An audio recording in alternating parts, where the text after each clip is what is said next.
డిపార్ట్మెంట్కి ఒకటే హామీ ఇస్తున్నాను, వాళ్ళ తరపున కూడా మీకు విజ్ఞప్తి చేస్తున్నాను. ఈ 5 నెలలు చాలా ముఖ్యం. జనవరి, ఫిబ్రవరి, మార్చ్, ఏప్రిల్, మే 15 లోపల ఎక్కడికక్కడ కాలువల్లో పూడికలుంటే తీసేయాలి. ఎక్కడికెక్కడ చిన్న చిన్న చెత్త కానీ, చిన్న చిన్న ముండ్ల కంపలు కానీ, లేకుంటే కలుపు మొక్కలుంటే అన్నీ తీసేయాలి. అదే మాదిరిగా ఎక్కడికక్కడ డ్రైనేజ్ అన్నీ మెయింటైన్ చేయాలి. ఏ పొలం కూడా ముంపుకు గురి కాకుండా చూసే బాధ్యత మీది. ప్రతి ఎకరాకు నీళ్ళు ఇచ్చే బాధ్యత మీది. చివరి భూములకు నీళ్ళు ఇచ్చే బాధ్యత మీది. దానికి ప్రణాళికలు తయారు చేసుకుని ఇప్పటి నుంచే మీరు అమలు చేయండి. నేను ఒకటే హామీ ఇస్తున్నా, పనులన్నీ మీ ద్వారానే చేపిస్తాం. జిఎస్టీ ఉండదు, మీకు హామీ ఇస్తున్నా.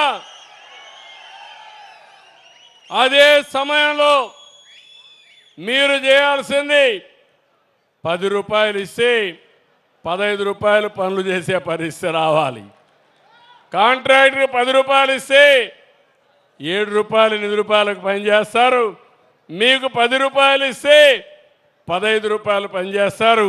దానివల్ల 2 ఇంతల పని అయితే అభివృద్ధి కూడా 2 ఇంతలు జరుగుతుంది. అదే నా కళ. దానికి మీరు సిద్ధంగా ఉండాలని మిమ్మల్ని అందరినీ కోరుతున్నా. నేను ఒక నిర్దిష్టమైన టైం పెట్టుకున్నాను. రాబోయే రోజుల్లో ఆంధ్ర రాష్ట్రంలో కరువు అనే మాటే రాకూడదు. రాకుండా ఉండాలంటే నీటిని సమర్థవంతంగా మేనేజ్ చేయాలి. ఎక్కడికక్కడ భూగర్భ జలాలు మార్చడం, టైంకంతా పంటలు చేయడం, వర్షాకాలంలోనే పంటలు పూర్తయి రిజర్వాయర్లన్నీ ఫుల్గా పెట్టుకుంటే నెక్స్ట్ సీజన్కి అడ్వాన్స్డ్గా ఉంటుంది. నీరు అనేది ఒకటే విషయం మీరు గుర్తుపెట్టుకోండి. మీ డబ్బులు బ్యాంకులో ఉంటే మీకు ఎంత భరోసా ఇస్తుందో, మీ పొలాల్లో మీ రిజర్వాయర్లో నీళ్లుంటే అది పెద్ద భరోసా అని చెప్పి కూడా నేను మీకు తెలియజేస్తున్నా. బ్యాంక్ బ్యాలెన్స్ ఎట్లయితే మీరు చూసుకుంటారో వాటర్ బ్యాలెన్స్ కూడా చూసుకోవాలి. మీరందరూ ఏదో వచ్చిన వాటర్ని, నీటిని దుర్వినియోగం చేసి నీళ్లు లేనప్పుడు బాధపడితే మనల్ని కాపాడే వాళ్ళు ఎవరు ఉండరు.